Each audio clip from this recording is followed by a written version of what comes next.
हमारे साथ जरूर जुड़े और परमेश्वर के वचन को आगे लेकर जाए। चर्च बनाने की सहायता करने के लिए आप हमें दी गए व्हाट्सएप पर मैसेज कर सकते हैं।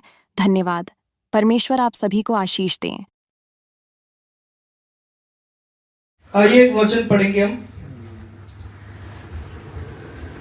पहला यूहन्ना की पत्री, उसका 3 अध्याय।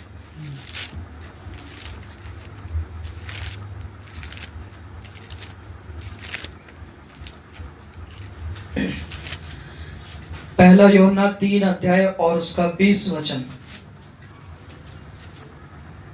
क्योंकि परमेश्वर हमारे मन से बड़ा है बस। और क्योंकि परमेश्वर हमारे मन से बड़ा है और सब कुछ जानता है। अगर हम ये सोचते हैं हमारे मन की लालसाएं कोई नहीं जानता, अगर हम ये सोचते हैं कि हम गुप्त में बहुत कुछ विचार सकते हैं, सोच सकते हैं, सुन सकते हैं, देख सकते हैं, तो ये वचन कहता है परमेश्वर जो है वह हमारे मन से भी बड़ा है और सब कुछ जानता है। हालेलुया। हालेलुया। परमेश्वर जो है वह आपके मन से क्या है जी? बड़ा है और सब कुछ जानता है। आप चाहे लोगों में बैठे हैं, आप अपने मुंह से कुछ भी बोल रहे हैं, पर आपके मन में क्या है उस बात को जानने वाला एक परमेश्वर है। आप गुप्त में अकेले बैठे हैं, पर आप दूसरे लोगों को दिखा सकते हैं कि आप किसी काम को लेकर सीरियस हैं, किसी बात को लेकर सीरियस है, पर आपके मन में क्या है उन मन की बातों को एक परमेश्वर है जो जानता है। हालेलुया। हालेलुया। इसीलिए हमारा जो मन है उसको हमें क्या करना चाहिए? नया करना चाहिए। अपने मन को क्या करना चाहिए जी? नया करना चाहिए। अगर आप किसी को माफ नहीं कर रहे हैं या अगर आप किसी को माफ नहीं कर सकते हैं तो ये तो आपका बल है, ये आपका जोर है कि आप अपने आप को खुद को रोके हुए हैं कि मुझे फलाने व्यक्ति को माफ नहीं करना है, और आप अपने मन को कठोर किए हुए हैं। पर अगर आप अपने आप को इसी कठोरता में चलाते रहेंगे तो आप ये कभी भी ना सोचे कि आप जो बेटे परमेश्वर के आगे लेके जा रहे हैं वे कभी कबूल हो जाएंगी। हालेलुया। हालेलुया। क्योंकि वो लोग परमेश्वर के विश्राम से बहुत दूर हैं जिनके मन कठोर है। हालेलुया। हालेलुया। अगर आप किसी से माफी मांग नहीं सकते, अपने आप को रोके हुए हैं, तो ये भी आपका बल है, आपका जोर है। क्योंकि सबसे बड़ी चीज जो लोग यीशु मसीह को नहीं भी जानते हैं वो इस कारण से यीशु मसीह को जानते हैं कि यीशु मसीह माफ करना सिखाता है। हालेलुया। जो लोग यीशु मसीह को नहीं जानते, पर जो लोग यीशु मसीह को जानते हैं, मसीही होते हुए भी इसी चाल चलन में है, इसका मतलब क्या है? अभी तक उनका मन जो है वह नया नहीं हुआ है। और जब तक आपका मन हल्का नहीं होगा, जब तक नया नहीं होगा, तब तक आपके जीवन में वो दान और वरदान, वो गिफ्ट्स जो परमेश्वर की ओर से हैं, उनको आप कभी देख नहीं पाएंगे। और सिर्फ आप रटी रटाई जो प्रार्थनाएं हैं वही करेंगे। हालेलुया। हालेलुया। आप कभी भी परमेश्वर से पूछने वाले व्यक्ति नहीं होंगे, प्रभु मैं आपके चरणों में बैठा हूं, मुझे बताइए कि मैं क्या प्रार्थना करूं। मैंने कहा हम परमेश्वर के सहकर्मी हैं, और अगर आप अपने आप को मानते हैं कि मैं सचमुच यीशु मसीह का सहकर्मी हूं, तो आप उससे पूछेंगे कि मैं क्या काम करूं, मैं किसके लिए प्रार्थना करूं, मुझे बता। हालेलुया। परंतु अगर आप अपने मन में कठोर हैं तो आप सिर्फ रटी रटाई प्रार्थना करेंगे जो कि प्रतिदिन का काम होगा, और वही 5-10 मिनट की प्रार्थना करके आप अपने आप को रिलैक्स कर लेंगे। क्योंकि ये सिर्फ आपकी खुद की सेटिस्फेक्शन होगी। इसका मतलब आपका मन जो है वह अभी नया नहीं हुआ है। हालेलुया। हालेलुया। परमेश्वर का वचन कहता है अपने आप को देखो, अपने आप को जांचो। बार बार बाइबल इस चीज पर जोर देती है, अपने आप को जांचो कि तुम विश्वास में हो कि नहीं। प्रकाशित वाक्य कहता है अपने आप को जांचो, देखो कि तुम्हारा प्रेम कहां ठंडा पड़ा। हालेलुया। हालेलुया। कहां से तुम्हारा चाल चलन जो है वह बिगड़ना शुरू हो गया। आइए इस वचन को देख लेते हैं। पढ़ेंगे प्रकाशित वाक्य उसका 2 अध्याय। प्रकाशित वाक्य 2 अध्याय 5 वचन हम निकालेंगे। सो चेत कर कि तू कहाँ से गिरा है, और मन फिरा और पहले के समान काम कर, और यदि तू मन ना फिराएगा तो मैं तेरे पास आकर तेरी दीवट को उस स्थान से हटा दूंगा। यहां पर लिखा है इसलिए याद कर कि तू कहां से गिरा है और मन फिरा, पहले के समान काम कर। एक वचन में लिखा है मन फिरा, चेक कर, देख, जांच अपने आप को कि तू कहां से गिरा और तेरा प्रेम क्यों ठंडा हो गया है। एक वचन में लिखा है तू ना तो गर्म है ना ठंडा है, परंतु तू सील गर्म है और मैं उसे मुंह से उगलने पर हूं। हालेलुया। बार बार परमेश्वर का जो वचन है वो आपको इस चीज पर जोर मारता है, देखने पर कि आज भी मुझे देखना है कि मैं कितना विश्वास में चल रहा हूं। आज भी मुझे देखना है मेरे अंदर कैसा प्रेम है। आज भी मुझे देखना है मेरा मन कैसा है, मेरे मन में विश्वास है या नहीं है। दूसरों के प्रति क्या बातें हैं, क्या मैं जलन और ईर्ष्या से तो नहीं भर रहा, क्या मेरे अंदर किसी के खिलाफ कोई चुगली या निंदा तो नहीं है, क्या मैं वैसा व्यक्ति हूं जैसा यीशु मसीह मुझे बनाना चाहता है। हालेलुया। हालेलुया। मैं एक व्यक्ति के बारे में आपसे बात करना चाहता हूं। एक व्यक्ति जिसने अपने आप को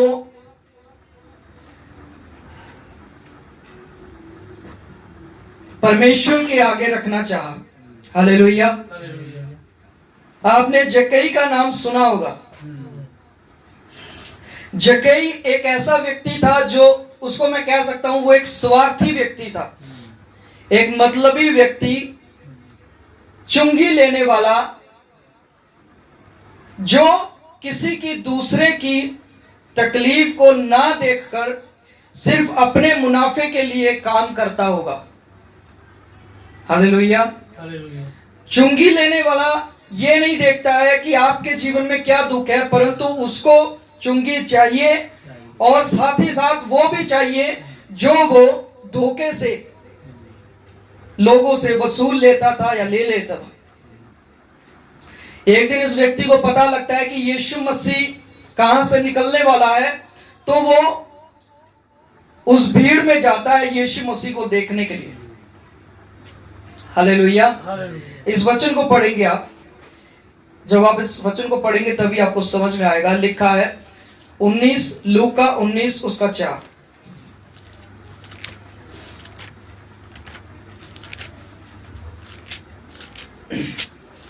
लूका 19 और उसका 4 वचन लिखा है, तब उसको देखने के लिए वह आगे दौड़कर एक गुलर के पेड़ पर चढ़ गया, क्योंकि यीशु उसी मार्ग से जाने वाला था। हालेलुया। हालेलुया। 3 वचन में लिखा है वह यीशु को देखना चाहता था कि वह कौन सा है, परंतु भीड़ के कारण देख ना सकता था, क्योंकि वह छोटा था, नाटा था। हालेलुया। हालेलुया। जक्कई के बारे में लिखा है कि वह कद में छोटा था और भीड़ बहुत ज्यादा थी, इसलिए यीशु मसीह को वो सीधा डायरेक्टली देख नहीं सकता था। तो वहां पर एक गुलर का पेड़ था जिसके ऊपर वह चढ़ गया, क्योंकि वह यीशु मसीह को देखना चाहता था। अब आप ये देखिए, ये स्वार्थी व्यक्ति, इसने अपने मन में ठाना कि मैं यीशु मसीह को देखूंगा। हालेलुया। हालेलुया। इसने अपने मन को तैयार किया, और जैसे ये गुलर के पेड़ पे चढ़ता है, यीशु मसीह वहां पहुंचता है और इसको आवाज देता है, हे जक्कई नीचे आ जा। और वह हैरान हो जाता है कि यीशु मसीह उसे जानता है, यीशु मसीह ने उसको नाम लेकर के बुलाया है, और वह तुरंत बड़ी खुशी के साथ उस पेड़ से उतर आता है। Hallelujah, hallelujah. सारे के सारे जितने भी लोग थे, वहां पे 7 वचन में लिखा है, ये देखकर सब लोग कुड़कुड़ा कर कहने लगे, वह तो एक पापी मनुष्य के यहां जा उतरा है। यानी कि यीशु मसीह जक्कई के घर पर जा रहा था। यीशु मसीह ने कहा, आज मैं तेरे वहीं पर जाऊंगा, रुकूंगा, तेरे साथ खाऊंगा पीऊंगा। मैं आपको समझाना चाहता हूं, चुंगी लेने वाला जो जक्कई व्यक्ति है, उसने अपने मन को बदला, उसने अपने स्वार्थ को छोड़ा। हो सकता है उसने अपने काम से छुट्टी ली हो सकता है उसने अपने काम को छोड़ा हो कुछ समय के लिए, पर उसने अपने दूसरे स्वार्थीपन को छोड़ करके अपने मन के अनुसार, अपने मन को बदल करके वह एक पेड़ पर चढ़ता है और कहता है, मैं यीशु को देखूंगा। और यही देखना उसके जीवन परिवर्तन होने का कारण हुआ। हालेलुया।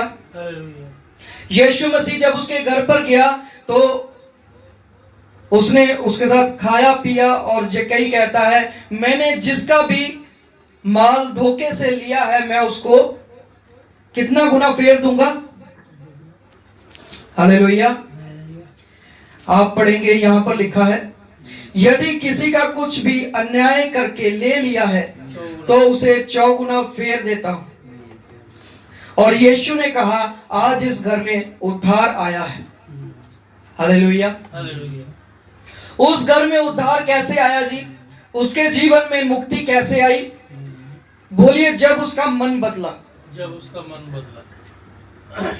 एक ऐसा व्यक्ति, सोचिए, उसको 10 रुपए कहां से मिल रहे, पर वचन में लिखा है, जिस किसी का भी अन्याय के साथ मैंने ले लिया है, उसको 4 गुना फेर दूंगा।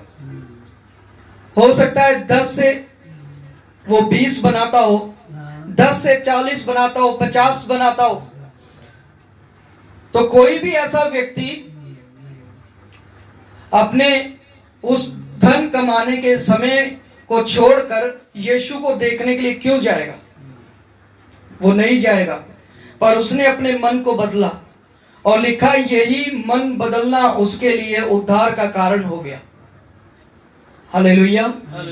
यीशु मसीह ने कहा, एक व्यक्ति 2 स्वामियों की सेवा नहीं कर सकता। या तो वो धन की ही सेवा करेगा, या फिर वो परमेश्वर की सेवा करेगा। दूसरी ओर कहूं तो, या तो वो शैतान की सेवा करेगा या परमेश्वर की। हालेलुया। इसलिए चुंगी लेने वाला ये व्यक्ति अपने उस समय को छोड़कर क्यों जाएगा जी? उसने अपने मन को बदलना चाहा, उसने अपने मन को बदला और वह गया, और यही चीज उसके लिए उद्धार का कारण हो गया। हालेलुया। आपके छोटे फैसले, जिसमें आप ये निर्णय लेते हैं, डिसीजन पक्का जो आप लेते हैं कि आज मुझे अपना मन बदलना है, आपके जीवन में वो उद्धार का कारण बनता है। आपके रास्ते जो है वे बदलना शुरू होते। हालेलुया। एक ऐसी महिला जिसको 12 साल से लहू बहने की बीमारी थी, आइए इस वचन को भी पढ़ लेते हैं। आप पढ़ेंगे मरकुस 5:28। मरकुस के इंजील उसका 5 अध्याय और 28 वचन।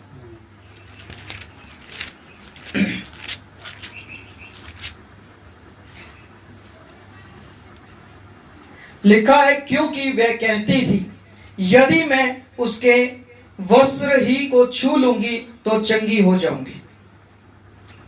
यहां पर इस महिला के लिए लिखा गया है, वह कहती थी, उसके पास कोई भी नहीं था, परंतु वह अपने मन में विचारती थी, अपने मन में कहती थी बार बार कि मैं उसके कपड़े ही को छू लूंगी तो मैं ठीक हो जाऊंगी, चंगी हो जाऊंगी। जब आप इस पूरी स्टोरी को पढ़ेंगे तो आप इसको देखेंगे कि इसने वैद्यों के पास जा जाकर अपने सारे रुपए, अपना सारा माल जो है वह खर्च कर दिया था। हालेलुया, समझ पा रहे कि नहीं? 25 वचन में आप पढ़ते हैं, एक स्त्री थी जिसको 12 वर्ष से लहू बहने का रोग था। उसने बहुत वैद्यों से बड़ा दुख उठाया और अपना सब माल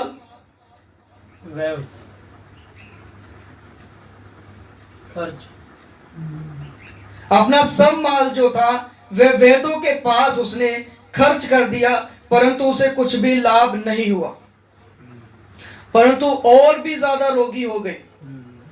हालेलुया। फिर उसने यीशु मसीह की चर्चा सुनी और वह भीड़ में से हो करके उसके वस्त्र को छू लेती है।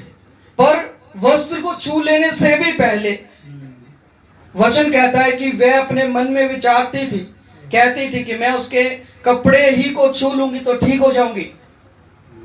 अब आप ये देखिए, एक वो व्यक्ति है जिसके पास पैसा है, जिसके पास ऐसा मन है, वो कहता है कि मैं अपने पैसे से ठीक हो जाऊंगा, मेरे पास मैं चला जाऊंगा, मेरे पास अच्छे लोग हैं, जिसके पास अच्छा ज्ञान है, अच्छी बुद्धि है, मैं ठीक हो जाऊंगा, कोई दिक्कत वाली बात नहीं है। पर उसके पास सब अपना माल जो था वह खत्म हो गया, सब रुपए खत्म हो गए। हालेलुया। तब वह यीशु मसीह के पास गई और उसने मन को बदला। उसने कहा अब मैं उसके कपड़े को छू लूंगी तो मैं ठीक हो जाऊंगी। वो बार बार उस चीज को दोहराती रही। यीशु मसीह के पास पहुंचते ही उसने उसके कपड़े को छुआ और वह ठीक हो गई। हालेलुया। कैसे ठीक हो गई? जैसे ही वो उसके कपड़े को हाथ लगाती है तो यीशु मसीह के अंदर से सामर्थ निकली और उस सामर्थ ने उस महिला को छुआ और वो ठीक हो गई और वो चंगी हो गई। हालेलुया। वह विश्वास जो उसके अंदर नहीं था, पर वह विश्वास उसके अंदर आया कैसे? उसके मन के बदलने से। पहले उसका मन था कि मैं रुपए को खर्च करूंगी और मैं ठीक हो जाऊंगी। बाद में उसका मन था कि मैं यीशु के कपड़े को छू लूंगी तो मैं ठीक हो जाऊंगी। हालेलुया। उसने अपने मन को बदला और जैसे ही उसने अपने मन को बदला उसने अपने जीवन में उद्धार पाया। हालेलुया। इसी प्रकार जब हम बाइबल को देखते हैं, नए नियम में अलग अलग लोगों ने अलग अलग डिसीजंस अपनी लाइफ में लिए, अलग अलग निर्णय लिए। एक ने कहा कि मैं अपने मन में विचार लेती हूं, ठान लेती हूं, निर्णय ले लेती हूं कि मैं उसके वस्त्र को छू लूंगी तो मैं ठीक हो जाऊंगी। उसने वैसा किया और वह ठीक हो गई, उसको उद्धार मिल गया। 12 साल की बीमारी से उसको छुटकारा मिला। एक ने कहा मैं चुप नहीं रहूंगा, अब मैं यीशु मसीह को पुकारूंगा और यीशु मसीह मुझे आंखें दे देगा, यीशु मसीह मुझे ठीक कर देगा, चंगा कर देगा। एक भिखारी जो सुबह से शाम तक बैठा रहता था और मांगता रहता था, लोगों ने उसे चुप कराना चाहा परंतु वह चुप नहीं हुआ। उसने जैसा अपने मन में ठाना था कि मैं चुप नहीं रहूंगा, मैं यीशु मसीह को पुकारता जाऊंगा और वह पुकारता रहा। लोग चुप कराते रहे, वो यीशु मसीह को पुकारता रहा और आखिरकार यीशु मसीह ने उससे पूछा तुम्हें क्या चाहिए? हालेलुया। यही उसका निर्णय उसके लिए उद्धार का कारण बन गया। समझ पा रहे कि नहीं? एक ऐसा व्यक्ति जो अपने पिता से अपना आधा माल लेकर के निकल गया था, उड़ाऊ पुत्र, उसने अपने मन में ठाना, अपने मन को बदला। उसने कहा मेरे वहां तो, मेरे पिता के घर में तो नौकर भी मुझसे अच्छा खाना खाते हैं। और जैसे ही उसने अपना मन बदला, आप देखिए वो वापस गया और उसका जीवन बदल गया। उसका रहन सहन, उसका खाना पीना, उसका उठना बैठना सब बदल गया। हालेलुया। इसलिए बाइबल जो है वो बार बार हमें एक चीज बताती है, आपके मन के बदलने से आपका उद्धार होता है। जब आपका मन बदलता है, आपके अंगीकार बदलते हैं। जब आपका मन बदलता है, आपके काम बदलते हैं। हालेलुया। यानी कि जब आपकी जड़ें बदलेंगी तो वो वैसा ही फल आपको आपके जीवन में दिखाई देगा, जैसा आप देखना चाहते हैं कि मैं परमेश्वर के दानों से, वरदानों से भर जाऊं, उसकी आशीषों से भर जाऊं। परमेश्वर मुझसे बात करे, मैं उसकी आवाज को सुन सकूं। हालेलुया। मैं उसके दर्शन को पा सकूं, मैं उसे देख सकूं, मैं स्वर्गदूतों को देख सकूं, मैं स्वर्गीय चीजों को देख सकूं। पर यह सब कैसे होगा जी? जब आप जड़ पर काम करेंगे। इन लोगों ने जड़ के ऊपर काम किया। एक के पास बहुत रुपया पैसा था, उसने सब कुछ गवा लिया, उसने अपने मन को बदला, उसको छुटकारा मिल गया। एक ने अपने कमाई करने के एक दिन को शायद छोड़ दिया होगा, अपने मन को बदला, यीशु मसीह को देखने गया, उसको उद्धार मिल गया। फिर एक ने ऐसा किया कि मैं चुप नहीं रहूंगा, लोग चाहे कितना भी चुप कराए, तो उसे उद्धार मिल गया, उसको आंखें मिल गई। फिर एक ने कहा मैं अपने पिता के घर वापस लौट जाऊंगा। ये सब ऐसे लोग हैं जिन्होंने अपने जीवन में कुछ निर्णय लिए, जिन्होंने डिसीजंस लिए कि आज हम अपने मन को बदलते हैं। हालेलुया। इसीलिए वचन कहता है आपके मन के बदलने से आपका चाल चलन भी बदलता जाए, क्योंकि मन के बदलने से ही चाल चलन बदलता है। अगर आपका मन कठोर है, जिद्दी है, ढीठ है, तो आप वैसा ही चाल चलन देखेंगे।